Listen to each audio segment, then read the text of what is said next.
You ever wake up on a Saturday thinking it's going to be a chill, boring day, and then a yellow SUV just barrels straight into your front gate like it's auditioning for a demolition derby? Because that's exactly how my morning started. And let me tell you, I hadn't even finished my coffee before my world turned into a circus. The barn I'd just built last week was tilting. My cedar gate was in pieces. And before I could even process what was happening, this woman in a wrinkled blouse and gym pants came stomping out of the car, clipboard clutched like she was running Alcatraz. She was shouting at the top of her lungs, "I'm the president of the HOA. This property violates landscaping code," like she expected the whole street to salute. Honestly, for a second I thought I was getting punked.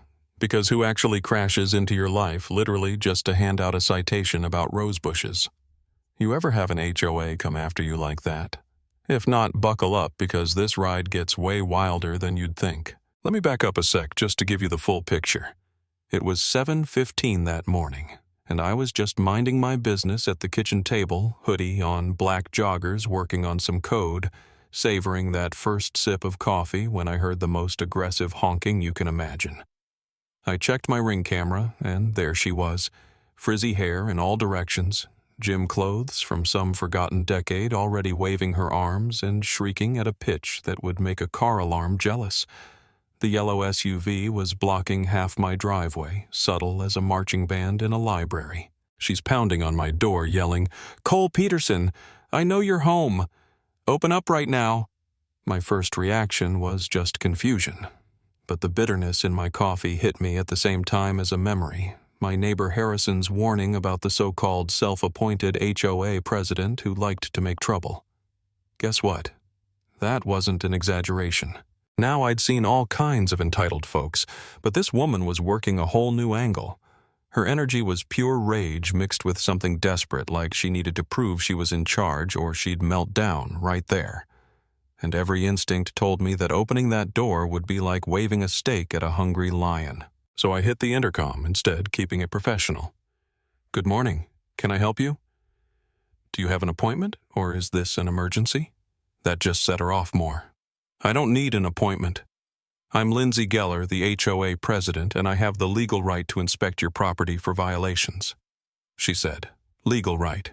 Like she was quoting the Constitution, but I could tell she was winging it.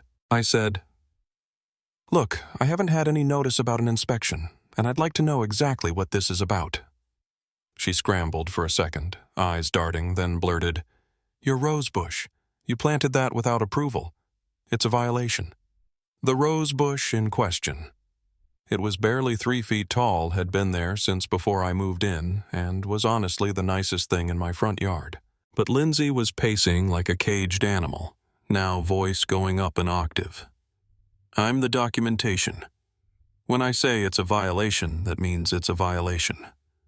It was circular logic, and I could feel myself losing patience, but I stayed calm. Years of customer service drilled into me that if you keep it cool, people reveal more than they mean to. So I started recording just in case and pressed for documentation and bylaws. She got even more flustered, then dropped the big threat. "If you don't open up, I'm fining you. $500 a day until you comply." I almost laughed. $500 a day for a rose bush. She meant it, though you could see it in her eyes. So I said, "That's a pretty steep fine, Lindsay. I'll need to see the bylaw that authorizes that." At that, she stomped off, but not before snapping pictures of my house like she was casing it for a break-in. As she peeled out, her threat hung in the air. "This isn't over. You have no idea who you're messing with." 2 days later, a certified letter showed up in my mailbox, all official looking with fake logos. Meadowbrook HOA Authority. Inside was a violation notice listing $750 in fines, all made up with signatures that looked like she'd written her own name 3 different ways. But the best part. The official address was just a $20 a month mailbox at a mail shop. I did some digging. Turns out our neighborhood never even had a legally registered HOA. Lindsay had built this whole thing on smoke and mirrors. I started checking with the neighbors. Mrs. Becker, 2 houses down, rolled her eyes. "Oh, Lindsay's been at this for months. Tried to run Greg next door out over garbage cans. She even has some weird Facebook group, but nobody cares. So Lindsay wasn't just a control freak, she was playing pretend president of an organization that never existed. That's when I decided to call her bluff. I emailed politely asking for her legal authority bylaws and the basis for her fines. Her reply: a ranting wall of text, all caps, threats to escalate, but no actual answers. And she ended with, "You have 24 hours to comply or face the consequences." Next day, 3 p.m. sharp. Here comes the yellow SUV again. This time she's laying on the horn like her life depends on it, pounding on my door, screaming about obstruction. I ignored her, but she took it up a notch, backed her car down the drive, and floored it right into my gate. Wood everywhere. Her bumper crumpled, steam pouring out. And she jumps out shouting, "Look what you made me do." This is what happens when people don't cooperate with legitimate authority.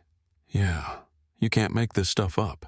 The police showed up, one of my neighbors had called them, and Lindsay took off in a tow truck, leaving her mess behind. Not long after I got a text from an unknown number, I saw everything. "We need to talk," a neighbor. That's how I met Harrison Doyle, a retired lawyer. He showed up with a thick manila folder, copies of Lindsay's fake notices, forged signatures, even deposit slips showing she'd collected thousands from neighbors for community improvements that never happened. While we were comparing notes, Mike Torres, the UPS driver, stopped by. Lindsay had been harassing him for months, demanding he follow imaginary delivery rules, even tried to get him fired for non-compliance. Mike had dashcam footage of her blocking his truck and yelling. Turns out half the neighborhood had their own Lindsay stories. Then Greg Simmons, one of her few supporters, showed up looking like he'd seen a ghost. She told me to help distribute these notices, said we had to maintain community standards. But after what happened today, I realized she's been lying.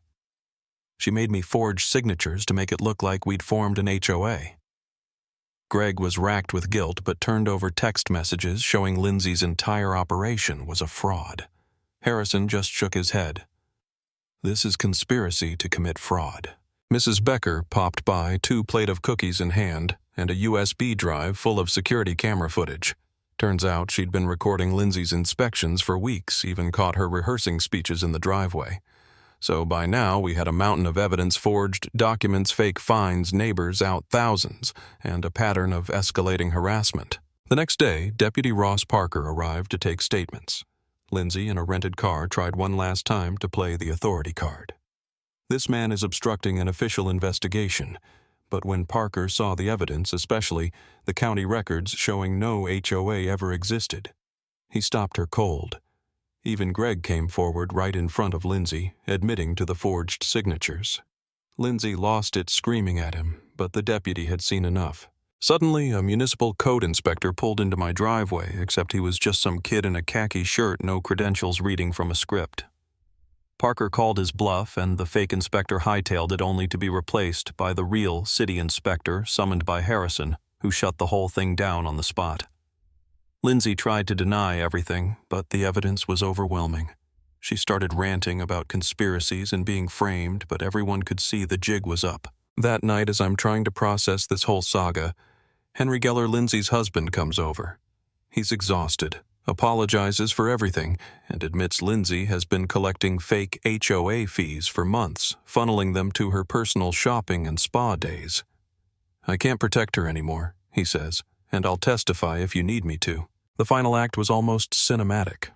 Lindsay tried one last gambit, a letter with fake government seals threatening federal prosecution and property seizure. Harrison got the county fraud investigator involved, and with the evidence we'd all collected, including security footage of Lindsay trespassing in my backyard to manufacture more evidence, it was all over. The morning she showed up with her fake federal team, Detective Williams and 2 FBI agents were waiting in the wings. The second Lindsay tried to stage her inspection, they swept in badges out, arrests made. Her officials, her sister-in-law, the real estate agent, and her personal trainer, the same guy who played the fake city inspector. As Lindsay was cuffed and led away, still ranting about property values and community standards, all I felt was a weird mix of relief and, honestly, a little pity. But here's the real kicker. Henry returned the scam money to every neighbor. The fake inspector flipped and confessed, and we formed a real HOA with actual rules and protections. Harrison as president, and my little rosebush now a minor celebrity. 6 months later, as I watered that rosebush and watched the sunset over a peaceful street, Deputy Parker pulled up and asked, "How's the quiet life treating you?" I just grinned and said, "Turns out sometimes the worst neighbors teach you the most about real community, and sometimes karma drives a yellow SUV straight into its own destruction. So let me ask you, what would you have done in my shoes? Was I too patient, or should I have gone nuclear sooner? Where's the line between standing up for your rights and letting people like Lindsay run the show? Drop your thoughts below, because this kind of drama can happen anywhere, and I'm dying to know where y'all stand on community justice and that fine line between order and chaos."